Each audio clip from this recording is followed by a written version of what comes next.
Good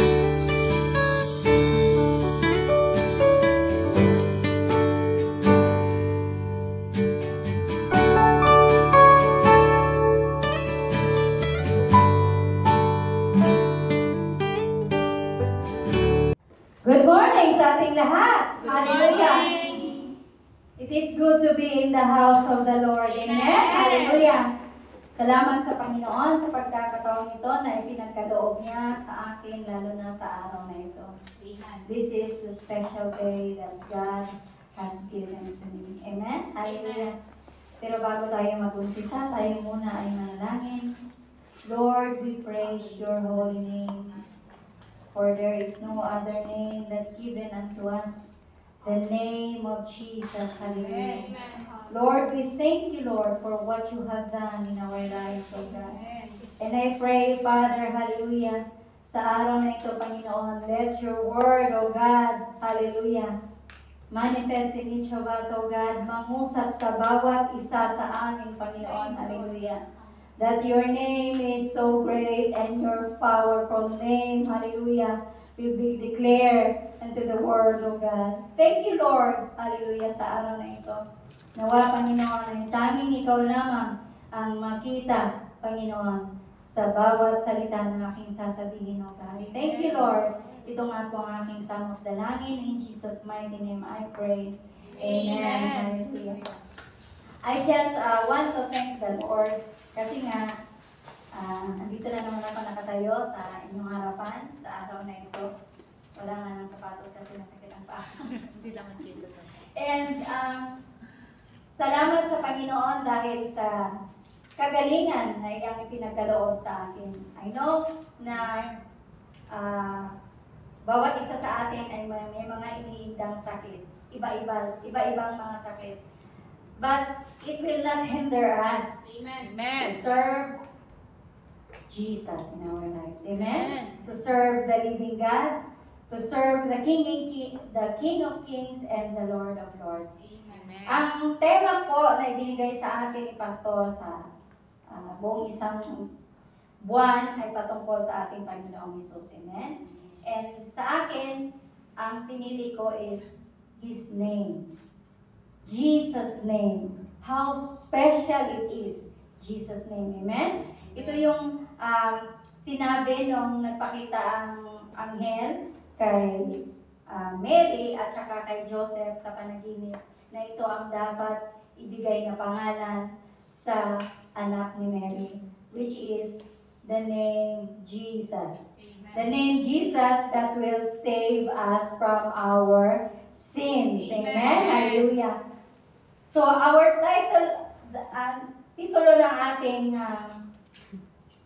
paksa sa araw nito is In the Name of Jesus. Sa Philippians chapter 2 verse 9 it says, Therefore, God exalted Him to the highest place and give Him the name that is above every name, that at the name of Jesus, every knee should bow in heaven and on earth and under the earth. Amen? Hallelujah! At sa ipagpapatuloy natin, sinasabi dito, and every tongue acknowledge that Jesus Christ is Lord, to the glory of the Father. Amen? Hallelujah! May the Lord add more blessing upon the reading of His word. The name of Jesus, hallelujah.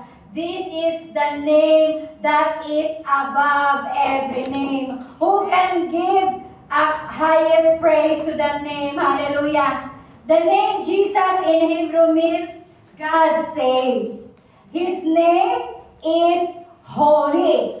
And it's the name that is the most powerful name that was and that is and forever will be in three worlds of human beings, angels, and demons. Amen. The name Jesus is the above every name. Hallelujah. Amen. So, ang sinabi sa Ephesians 1:21, kaya nasa ilalim ng kapangyarihan ni Kristo ang lahat ng espiritong nagahari at namamahala. Mga espiritong namumuno at may kapangyarihan. Ang titulo niya, His name, ay hindi mapapantayan ni Noman. Hallelujah! Hindi lang sa panahong ito, kundi sa darating pang panahon. Amen! Hallelujah! Ating pong palakpakan ang ating Panginoon. Hallelujah! Because His name is so great. Hallelujah! Sabi nga ni Aubrey Coleman, the name of Jesus Christ is an embodiment of all who He is. Ang pangalang Jesucristo ay isang sagisag ng lahat kung sino siya. Jesus Christ is our great healer. Jesus Christ is our deliverer. He is the truth. Siya ang ating Panginoon noon, ngayon, at magpakailanman. Hallelujah.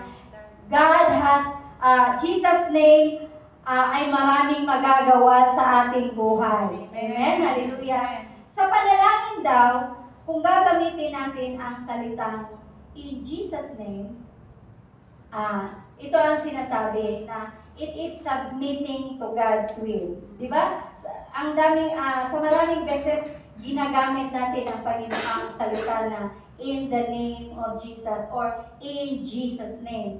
Minsan, meron tayong, ang pagkabigkas natin ay hindi rin tama kasi parang ginagamit natin siya magic in Jesus' name, in the name of Jesus, diba? Pero hindi yon. The praise in the name of Jesus is about aligning our hopes and faith and life with Jesus' character and authority and will. Hindi yung kagustuhan natin, kundi ang kagustuhan ng Panginoon na naaayon sa Kanyang kalooban. Kaya tayo ay nananalangin using in the name of Jesus. Hallelujah. We pray with a heart inclined towards understanding, seeking and submitting God's will. Ultimately, it signifies our secure identity and relationship with Christ. Ito yun ang nagpapahiwatig ng ating ligtas na pagkakailanlan at kaugnayan kay Kristo. Kaya sa lahat ng panahon, importante na gagamitin natin ang pangalan ng ating Panginoong Hesus. We are, dala-dala natin ang pangalan ng ating Panginoong Hesus. Sa pamamagitan ng Kanyang dugo, tayo ay Kanyang nililinis, at sa pamamagitan ng Kanyang pangalan, tayo din ay maliligtas. Amen? Hallelujah! Jesus prays boldly to the Father before He faced the cross. Alam natin na nanalangin si Kristo bago siya pinako. Yet, ultimately surrendered to God's will, maging si Kristo man. Hallelujah. We're saying, not my will, but yours be done sa Kanyang Ama. Amen? Hallelujah. So, ganun din tayo. Kung nananalangin tayo sa ating Panginoong Hesus, using in the name of Jesus, it is for the glory of God the Father. Amen? Hallelujah. So, that's what we pray. That's what praying in Jesus' name is all about. Following Jesus by submitting to God's will, whether or not we say the words. Kahit hindi natin sasabihin ang salitang yung in the name of Jesus. But it is the God's will, not our will. Amen? Hallelujah. In Matthew 28:10 it says, hindi ko pinindot. Jesus came up and spoke to them. Ito yung panahon na nung kausap ni Kristo yung mga apostol niya, kasi pagkatapos niyang kausapin ang kanyang mga disciples, ay pupunta na siya sa langit. Jesus came up and spoke to them saying, all authority has been given to me in heaven and on earth. Lahat ng otoridad, hindi lamang sa langit, kundi pati sa lupa ay binigay sa Kanya. So tayo mga kapatid, as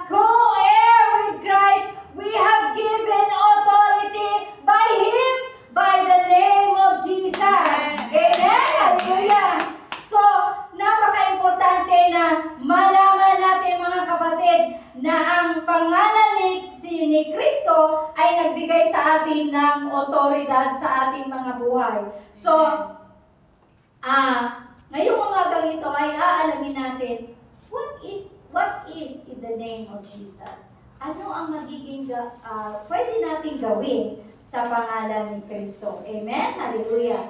So, number 1, in the name of Jesus, there is power. Hallelujah! Amen. There is power in the name of Jesus. Ito yung sinabi ng kanyang mga 72 disciples na kanyang inutusan. Hallelujah! Na pumunta upang ipahayag ang salita ng Panginoon. Ito ang sinabi, the 72 returned with joy and said, Lord, even the demons submit to us in your name. Meron ba silang ibang ginamit? Wala, kundi ang tanging pangalan ng ating Panginoong Jesus. Mga kapatid, hallelujah, sa naunang verse sinabi ng Panginoon, I am sending you out like lambs among the wolves. Kagaya din sa atin, napapalibutan tayo ng mga wolves, but we have the name of Jesus in our lives. Amen?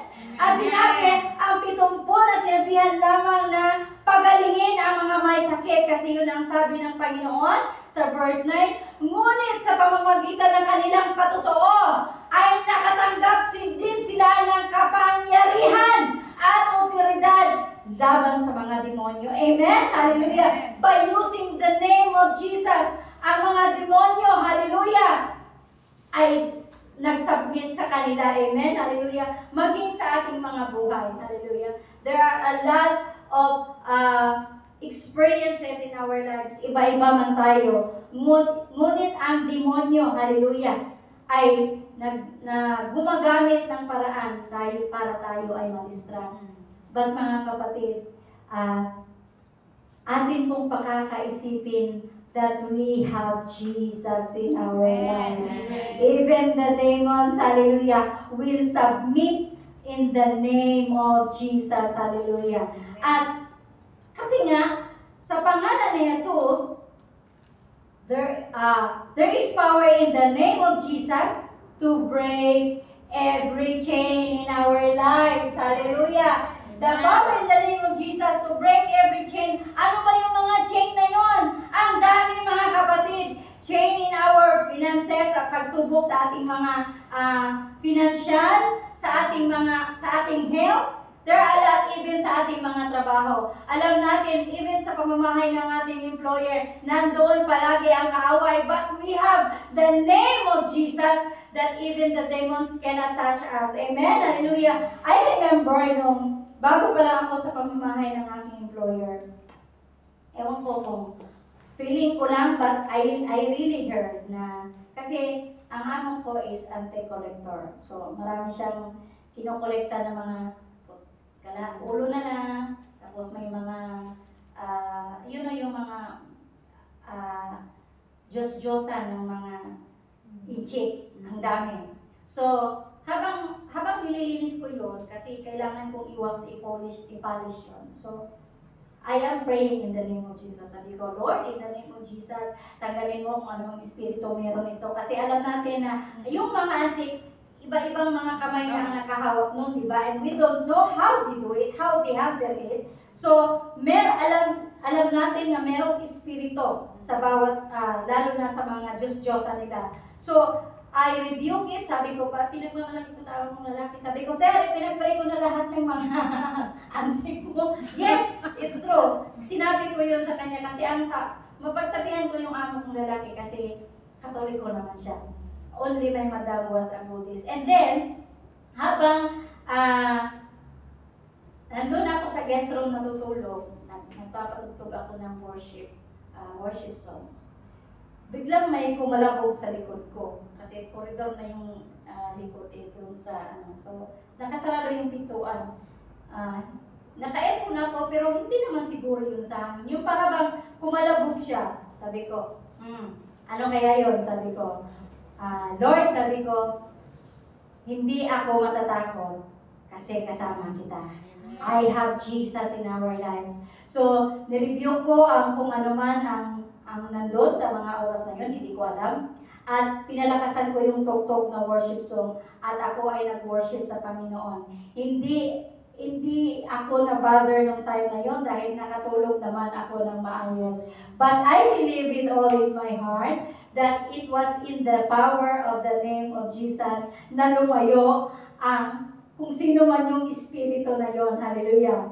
So, the power in the name of Jesus has the power to steal the thorns, to steal the storms. Naalala niyo yung nasa bangka sila? Si Jesus mismo ang nagsabi, di ba? So, namangha ang mga disipulo sa ginawa ng Panginoon.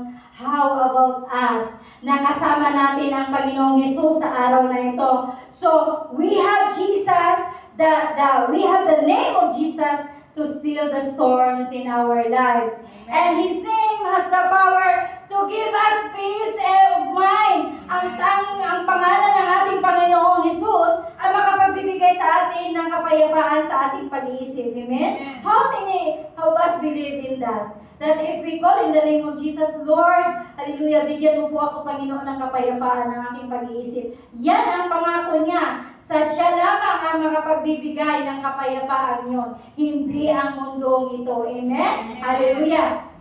Ang sabi ni T.B. Joshua, ito pala.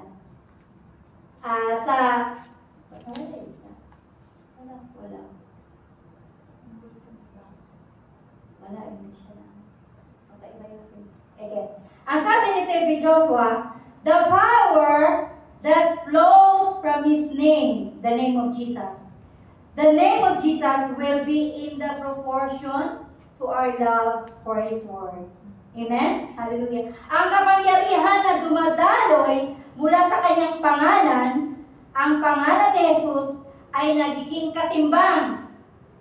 Here we live. Ay nagiging katimbang ng ating pagmamahal sa Kanyang salita. Amen? Mahal ba natin ang salita ng Panginoon? Kasi kung mahal natin ang salita ng Panginoon, sinasabi niya dito, katimbang ng ating pagmamahal sa salita, sa salita. So, if we know the Word of God, sinabi niya na mahal natin ang ating Panginoong Yesus. Amen? Hallelujah. In 2010, there's a story na nakita ko lang ito sa YouTube kasi naghahanap ako kung anong example ko. Merong isang babae, meron siyang butik. And then, itong mga butik niya, naggumagawa din ng mga bracelet.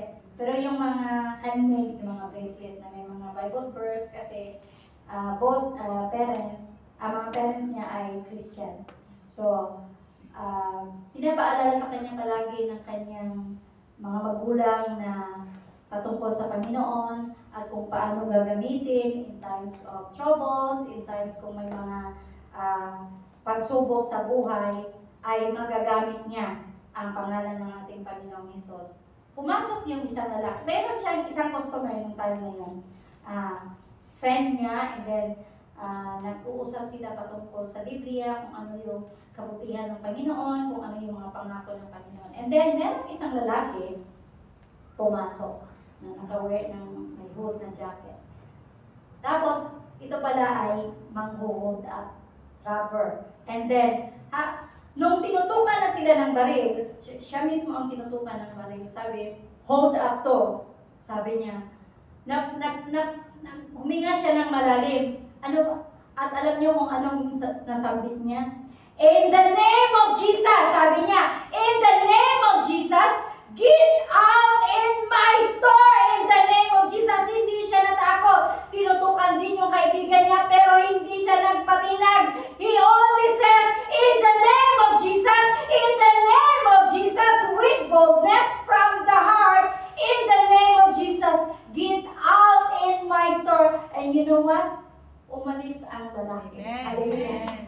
Did not harm anything. Walang nakuha. At yun lang. Sabi niya, God is so great. Hallelujah. Naalala ko kung ano yung sinabi ng mga magulang ko na ang pangalan ni Jesus ay magagamit ko. And this is the day, nangyari na nga through the name of Jesus. Dahil sa sinabi niya, hindi nga nagtagumpay ang gawa ng kaaway. At nung time hindi yun na tumawag sila ng pulis, yung robber na yun natakip.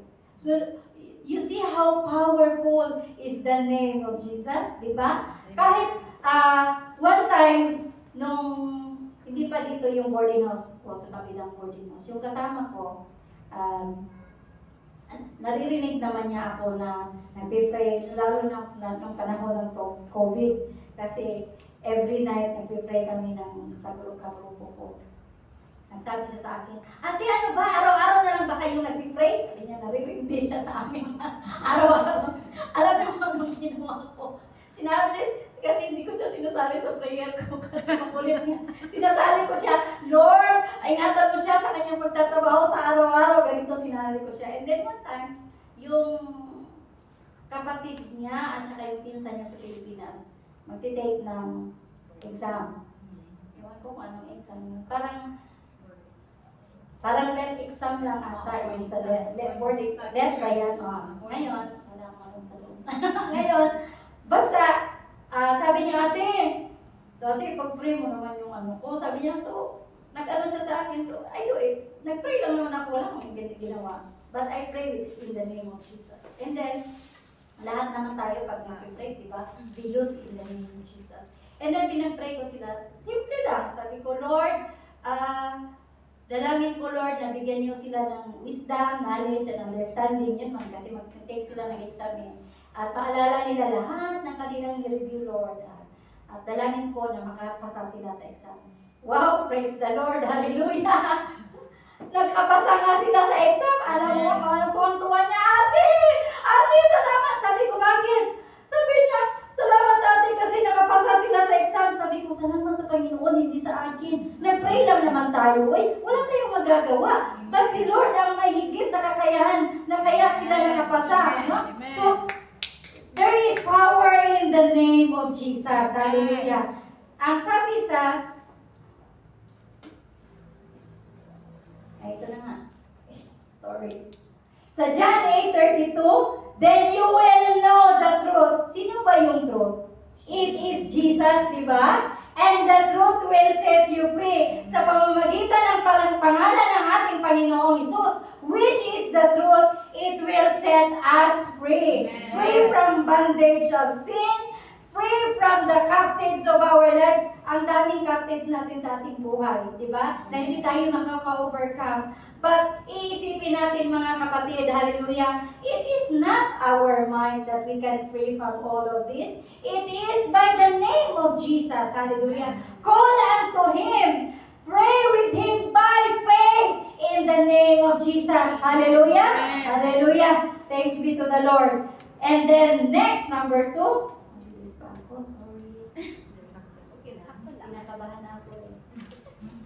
In the name of Jesus, there is healing. Hallelujah.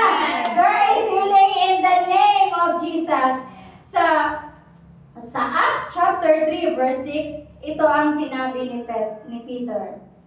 Then Peter said, silver or gold I do not have. But what I do have, I give you. Listen to this. In the name of Jesus Christ of Nazareth, walk. Ano ang nangyari sa panahon ito? Nakalakad ba siya? Yes, amen. Ang lumpong ito ay nakalakad dahil sa pangalan ni Jesus na ibinigay ni Peter. You know, we don't need silver or gold to heal the sick. Sinabi na dito It is in the name of Jesus. Sa pagtawag natin sa ating Panginoong Hesus, tayo ay gagaling. Hindi na kailangan ng kapangyarihan. Hindi na kailangan ang yaman ng mundo. We have Jesus. Call into His name so that we will be healed by His name. Hallelujah. Ito yung time na kapos-pos lang nila ng banal na Espiritu Santo. And then, nung nagpunta nga sila sa sa templo para manalangin. Ito yung nakita nila. Araw-araw nilang nakikita ang taong ito. But isipin natin ng mga kapatid that they have received the power of the Holy Spirit this time already. At ito nga yung sinabi ng ni Peter sa taong ito. So, we don't need silver or gold or anything on this earth. We only need the name of Jesus through faith, by faith, that we can pray for healing. Amen? Hallelujah. Ang sabi sa Acts chapter 3 verse 16, by faith in the name of Jesus, this man whom you see and know was made strong. It is Jesus' name and the faith that comes through him that has completely healed him, as you can all see. So, pamamagitan ng pangalan ng Panginoong Jesucristo na binanggit ni Peter na ibinigay sa kanya at nanampalataya sila sa pangalan ng ating Panginoong Jesus, that the man was healed. He was healed completely. At dahil sa kanyang naranasang kagalingan, ano ang ginawa niya? Nag-worship siya sa Panginoon. Sumama siya kay Peter at John dahil sa kanyang kagalakan. So, hindi nung time na yon, hindi siya umalis. Ngunit patuloy siya na nagpuri sa Panginoon dahil sa kagalingan na kanyang natanggap sa ating Panginoon by the name of Jesus. And then, the lame was healed not by the power of their own, but by the authority of the Messiah. Amen. Ang sabi nga sa na He Himself bore our sins in His body nung ipinako siya sa krus on the tree, so that we might die to sins and live for righteousness. By His wounds, ito yung sa last verse, you have been healed. Nang dahil sa mga latay, nang dahil sa natamasa ng ating Panginoong Jesus, sa krus ng Kalbaryo ay nagkaroon tayo ng kagalingan. Amen? Amen. So, merong isang, ang aking among lalaki, na experience ko, galing mismo sa bibig niya. Bago pa lang ako sa bahay nila ng time na yun. So, I have this conviction always in my heart na yung magsasabi na kausapin mo yung amo mo, kausapin mo yung amo mo. Kasi nga, sabi nga sa salita ng Panginoon, we should be the light and salt sa pamamahay natin. Hindi lamang sa pamamahay, ngunit sa lahat ng tao na ating makakasalunguhan. So, kasi palagi siya nagsasabi, masakit yung dito niya, sa leg niya, masakit yung balikat, yung dito niya, sa may hawak. Sabi ko, nag-convict sa akin yung Holy Spirit, sabi niya, pag-pray mo. So, nung palabas na siya galing sa room, sabi ko, Sir, pwede ba kita yung pag-pray? Sabi niya gano'n. Sabi niya, yes, Juliet. Sabi niya, yes, Juliet. So, ang ginawa niya, ginanya yung ulo niya sa akin. Sabi ko, Sir, no, just sit down. Sabi ko, upo ka lang, Sir, pag-pray kita. So, nananalangin ako, sabi ko, Lord, hallelujah. Dalangin ko nga po, Panginoon, hallelujah, ang kagalingan ng aking employer, Lord God, simula ulo hanggang paa ay mawala ang lahat ng kanyang iniindang sakit sa katawan, Lord, in the name of Jesus. Sabi kong gano'n. Yun lang, napakasimpleng prayer. Alam niyo kung anong sagot niya sa akin? Juliet, I am healed! Sabi niya gano'n sa akin. Parang naman ako, nagulat din ako sa sinabi niya, parang sinabi niya agad na gumaling siya. You know, hindi naman mahirap na manalangin. If we have the condition in our heart, a lot of time the Holy Spirit convict us always na ipanalangin natin ang mga taong may sakit. Kahit sa ating pamilya, kaya natin gawin, pero minsan hindi natin ginagawa. Am I right? Diba? A lot of time, alam natin na meron tayong mga hindi naman ibig sabihin na kung nanalangin tayo sa kanila na may sakit, hindi sila gagaling. Hindi mo na problema yon. Ginawa ko lang kung ano ang gusto ng Panginoon na gawin mo para sa kanila. Amen. Kasi it is not by you, but it is Jesus who will give them healing sa kanilang buhay. Amen? So pagkatandaan natin na gamitin natin ang pangalan ng ating Panginoong Hesus para ipanalangin yung mga taong may sakit. And ganun din sa relatives ng asawa ko. May cancer kasi siya. So, ipinag-pray ko, may sawa ni Lord, hindi naman siya gumaling. Namatay siya.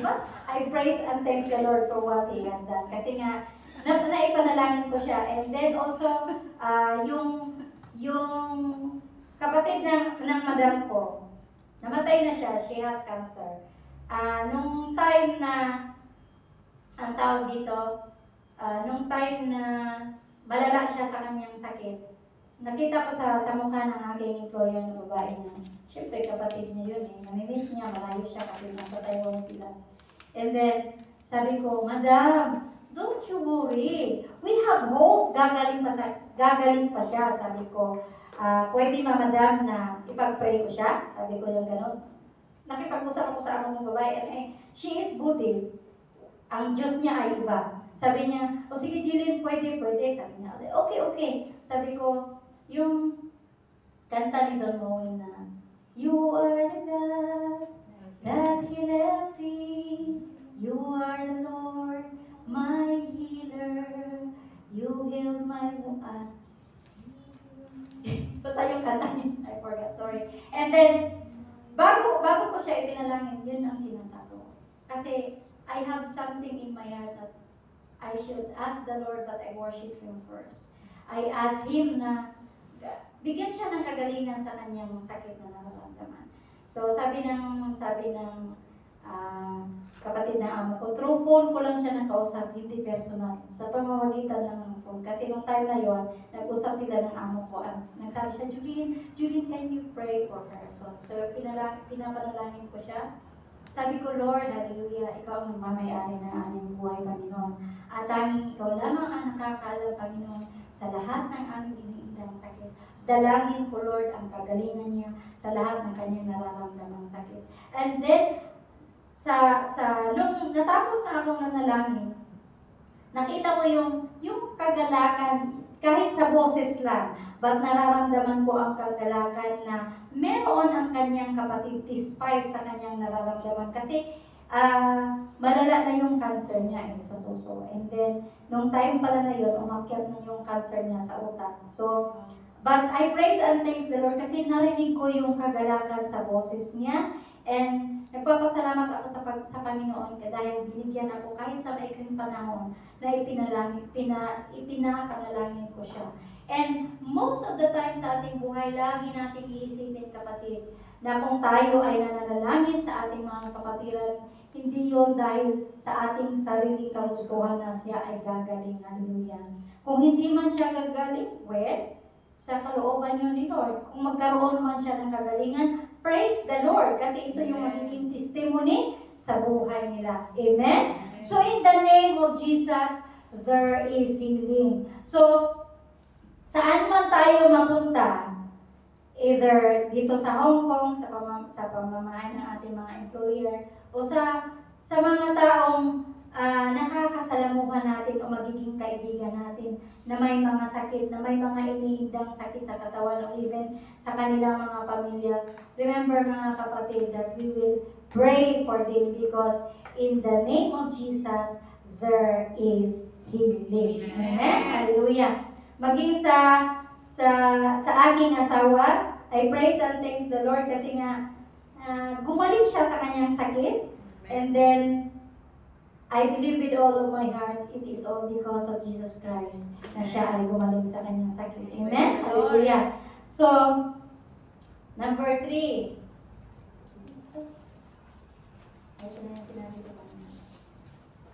In the name of Jesus, there is salvation. Meron tayong kaligtasan. Ang sabi nga sa Acts 4:12, salvation is found in no one else, for there is no other name under heaven given to mankind by which we must be saved. And it is the name of Jesus that we will be saved. Ito yung sinabi ni Peter sa mga Sanhedrin. Kasi nga, tinutulig sa, kinu-question sila ng mga Sanhedrin, ng mga pangulong pari. By what name you have been here? By what name? Bakit sa kaninong pangalan na kayo ay nagsasabi na ganito patungkol sa Panginoon? Sabi ni Pedro, ito nga, it is by the name of Jesus. Dahil sa pangalan ng Panginoon na tayo ay magkakaroon ng kaligtasan is found in no one else. Ito ang sinabi ni Pedro. In Acts chapter 10, verse 43,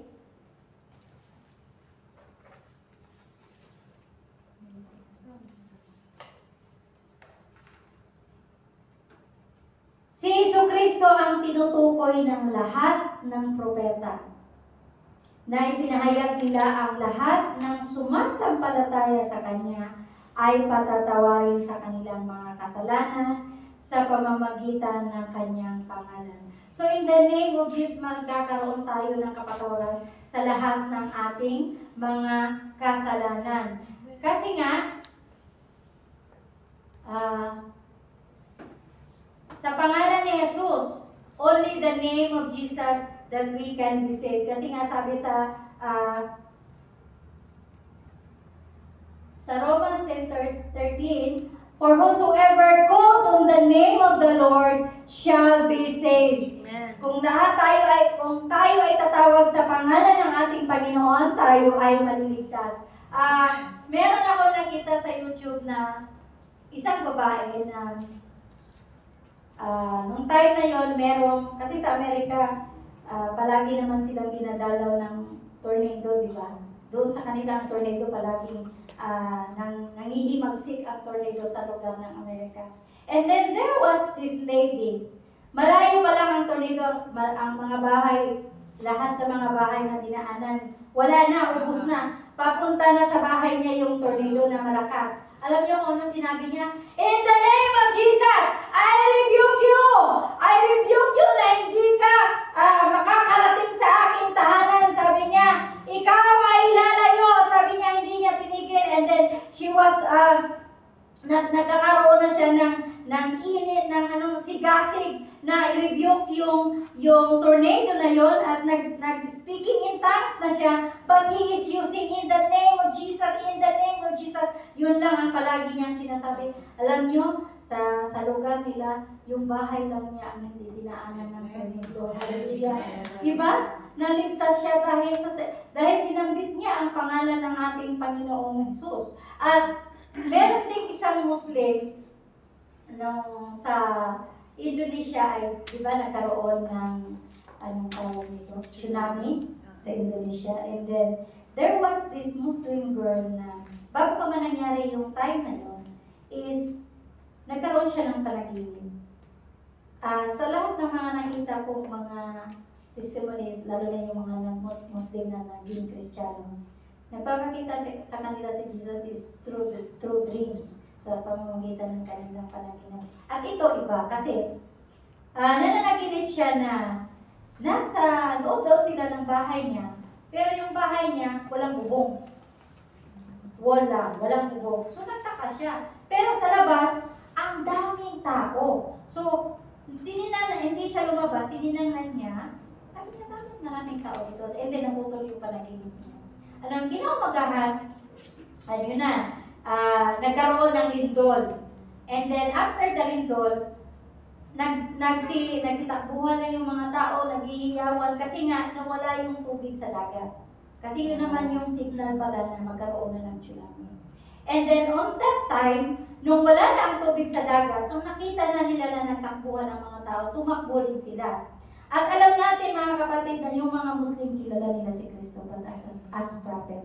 So, nung tumakbo sila doon sa simbahan nila, sa mosque. Kasi wala naman silang ibang patutungan. Kasi ang sabi niya, kasama niya yung asawa niya at mga anak niya, tatakba tayo sa simbahan para manalangin, para tayo ay maligtas sa tsunami ito. So, habang tumatakbo sila, marami ding tao ang tumatakbo na kasunod sa kanila, pero ilan lang sila ang nandoon, ang pumasok sa mosque. Kasi nga, kung tsunami yan, pati mosque, maanuhan ng baha, diba? So, nung time na yun, lumuhod sila.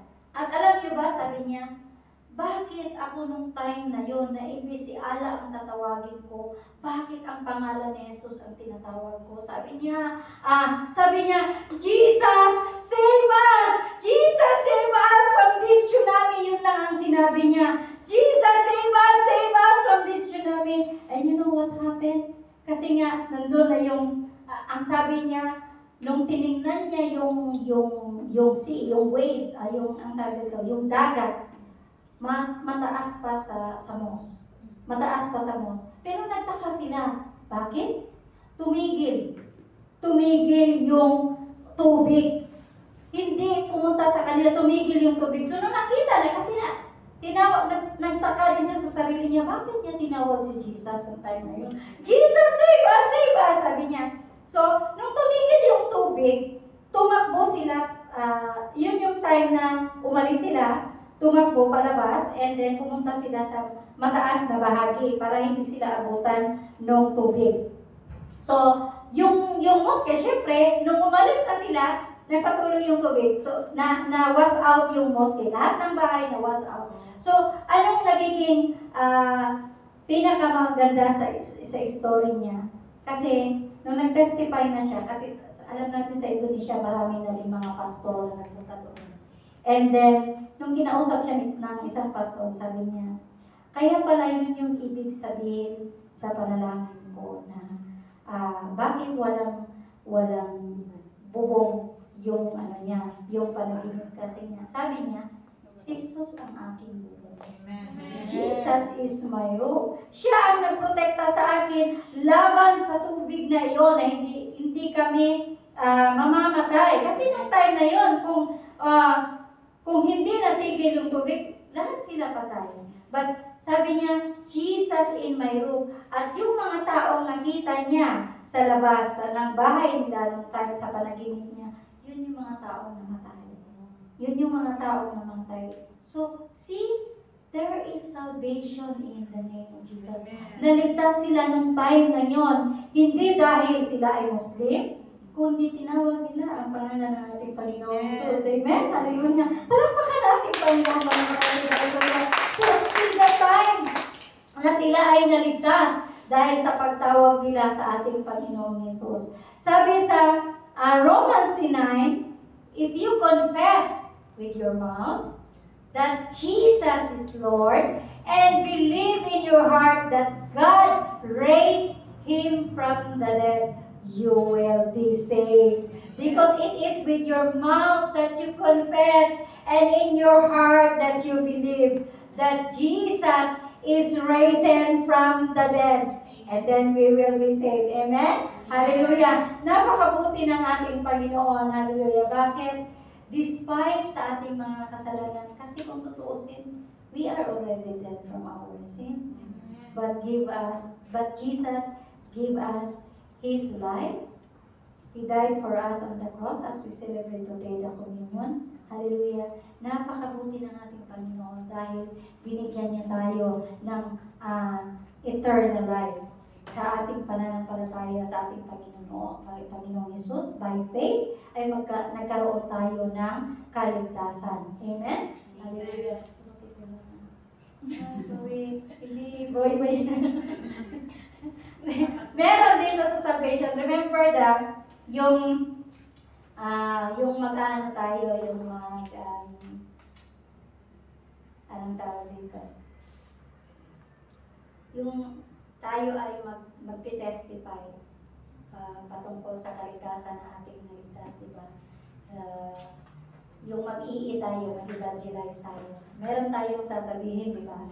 Yung gusto ko lang i-share sa iyo kung ano yung kaligtasan na natanggap mo. So, sinasabi dito, A, B, C, D. A, admit you're a sinner. Yun naman talaga ang una.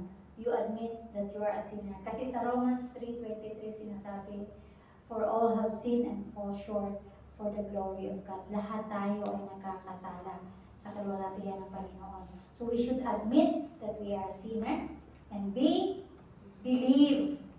Tayo ay magtiwala na Jesus is Lord. Sa John 14:6 sinasabi, I am the way, the truth, and the life. No one comes to the Father except through me. So kung tayo ay naniniwala sa ating Panginoong Hesus, dahil na siya ang katotohanan at ang buhay, at sa pamamagitan lang niya ay makapunta tayo sa Diyos Ama at magkaroon tayo ng kaligtasan at buhay na walang hanggan. And see is call upon His name. In Romans 10:13, whoever calls on the name of the Lord shall be saved. Yun yung sinasabi sa ating slides kanina. So, mga kapatid, by the name of Jesus, ang dami natin pwedeng gawin. Amen. But not by our will, but by the will of the Lord. Sa John chapter 14, verse 13 and 14, sinasabi, and I will do whatever you ask in my name, so that the Father may be glorified in the Son. You may ask me for anything in my name, and I will do it. Si Kristo mismo ang nagsabi nito, na pag tayo ay hihingi sa kanyang pangalan, if you ask in my name, I will do it. Gagawin niya for the glory of the Father. So, sa lahat ng panganahon, mga kapatid, lagi nating iisipin at gagamitin ang pangalan ng ating Panginoong Jesus. Amen. Especially in our works here in Hong Kong. Bago tayo mag-umpisa, ating isuko sa Panginoon ang lahat ng ating mga trabaho. Because in the name of Jesus, magkaroon tayo ng katagumpayan. There is no other name. There is no other way na magkaroon tayo ng success sa ating buhay but by the name of Jesus. Amen? Hallelujah. Hindi siya magic, but it is the only way by the name of Jesus. In the name of Jesus. Hallelujah. So, lagi nating iisipin na in the name of Jesus, there is power, there is healing, and there is salvation. Amen? Hallelujah. Palakpakan natin ang Panginoon. So tayo ay tumayo para manalangin, pero before that, tayo muna ay tumawid. Your name is holy forever.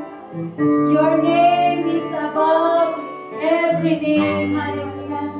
Thank you, Jesus. Hallelujah. Thank you to your name, Lord, that by faith we can pray on our God because there is power in your name, Lord. Lord, that by faith in your name, O God, there is healing. Hallelujah. That by faith in the name of Jesus, there is salvation. We will be saved, O God. Hallelujah. Lord, maraming salamat sa araw na ito. Maraming salamat, Panginoon, sa pamamagitan ng pangalan ng aming Panginoong Jesus. Hallelujah. Lord, there is power to break every chain in our lives. Hallelujah. Thank you, Lord. In the name of Jesus, hallelujah. There is healing sa lahat ng aming nararamdamang sakit. Hallelujah. In the name of Jesus. Hallelujah. Lord, thank you, Lord, for the healing. Hallelujah.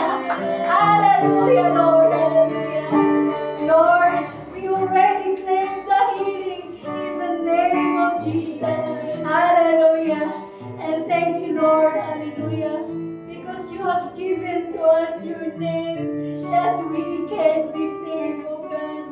Lord, ikaw ang masigit na nakakaalam sa bawat isa sa amin, Panginoon. And I pray, Father, hallelujah, na dala-dala namin yon, Panginoon, ang iyong pangalan, ang pangalan ni Jesus, hallelujah, na magbibigay sa amin, Lord, hallelujah, sa bawat isa sa amin, Panginoon, at maging sa mga tao na aming makakasalamuha, Panginoon, that in the name of Jesus, we have power, and we will be healed, and we will be saved. Thank you, Lord Jesus, hallelujah, sa ginawa mo at gagawin pa at ginagawa na, Panginoon, sa bawat isa sa amin. Lord, ito nga po ang aming samot dalangin sa natatanging pangalan lamang ng aming Panginoong Jesus. Amen.